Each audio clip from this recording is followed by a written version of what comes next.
Bienvenidas y bienvenidos a un nuevo capítulo de Hablemos de Energía presentado por Biogénesis, CAMEC y nuestro equipo especializado en energía y sustentabilidad. Mi nombre es José Carlos Femat. Tras semanas marcadas por la incertidumbre global y las tensiones en Medio Oriente, vamos a poner esta semana al nearshoring en la conversación. México aparece como destino natural para la relocalización industrial, con cifras récord en exportaciones y una integración profunda con Estados Unidos. Sin embargo, detrás de la narrativa optimista emergen límites estructurales, energía insuficiente, estrés hídrico, escasez de talento y cuellos de botella logísticos. El reto ya no es atraer inversión, sino sostenerla. ¿Está México listo para esta nueva fase de ejecución o se quedará a medio camino? Acompáñeme.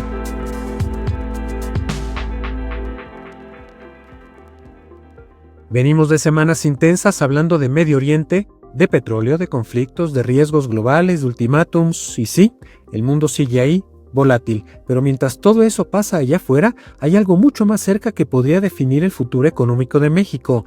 Y aquí es donde regresamos al nearshoring, porque mientras el mundo se fragmenta, las empresas están tomando una decisión muy clara: acercar su producción a casa. Y México, en teoría, está en el lugar perfecto. Pero la pregunta no es si México es atractivo, la pregunta es otra: ¿México está listo o el nearshoring ya empezó a topar con sus propios límites? Porque el contexto global no es menor. Las tensiones en Medio Oriente siguen presionando los mercados energéticos, las rutas comerciales siguen siendo vulnerables y las empresas, sobre todo en manufactura, están reaccionando.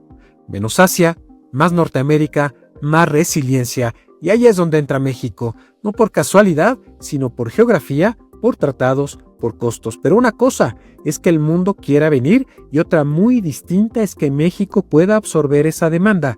Durante los últimos años, las autoridades nos repetían una y otra vez que México sería el ganador, y los números parecían confirmarlo. En 2025, México exportó más de 664,000 millones de dólares, con crecimientos cercanos al 8%. Más del 90% de esas exportaciones son manufactura, automotriz, maquinaria, equipo eléctrico y todo integrado con Estados Unidos. El mensaje parecía confirmar la narrativa oficial: México no solo compite, México lidera. Pero justo cuando esa narrativa alcanzaba su punto más alto, empezaron a aparecer los límites. Hoy, el nearshoring en México enfrenta 4 restricciones estructurales: energía, agua, talento y logística. No es falta de demanda, pero sí, lamentablemente, falta de capacidad. Empecemos por lo más crítico: la energía. Porque aquí hay una confusión importante. El problema no es solo cuánta electricidad se genera. El problema es si esa electricidad puede llegar a tiempo, en forma y a donde se necesita. Hoy, en regiones clave del norte, la red de transmisión está cerca de saturación. Los tiempos de interconexión pueden tardar entre 18 y 36 meses y hay proyectos detenidos simplemente por falta de capacidad de red. A esto se suma un dato estructural que no podemos ignorar. México depende en más del 70% del gas natural que importamos desde Estados Unidos, y ese gas alimenta cerca del 60% de la generación eléctrica del país. Un gas, además, que está en el centro del conflicto en Medio Oriente y que puede volverse más escaso y por ende más caro. Es decir, buena parte del nearshoring en México depende de Texas y de los ductos que vienen de allá. Y eso introduce un riesgo que muchas veces se subestima. Además, el rezago en inversión en transmisión es evidente. No estamos expandiendo la red al ritmo de la demanda industrial. Como resultado, la energía dejó de ser un insumo y se convirtió para muchos en un filtro de inversión. Si no hay energía suficiente, simplemente no hay inversión, no hay plantas y no hay nearshoring. El segundo cuello de botella es el agua, menos visible, pero igual de crítico. Las regiones donde más está llegando inversión, el norte del país, son también las más estresadas hídricamente, y aquí el problema deja de ser técnico para volverse estructural, porque implica decisiones muy difíciles: industria contra ciudades, crecimiento contra sostenibilidad. Sin agua, no hay operación. El tercero es el talento: falta de técnicos especializados, presión salarial, rotación creciente, y esto empieza a cambiar las decisiones de inversión, porque ya no es solo dónde producir, sino con quién. Y el cuarto cuello de botella es la logística. Cuando hablamos de logística, hablamos de todo aquello que permite que una cadena de suministro funcione: carreteras, ferrocarriles, puertos, cruces fronterizos, almacenamiento y cada vez más, datos. El sector está creciendo. En 2025 alcanzó cerca de 124,000 millones de dólares y podría superar los 160,000 millones hacia 2030.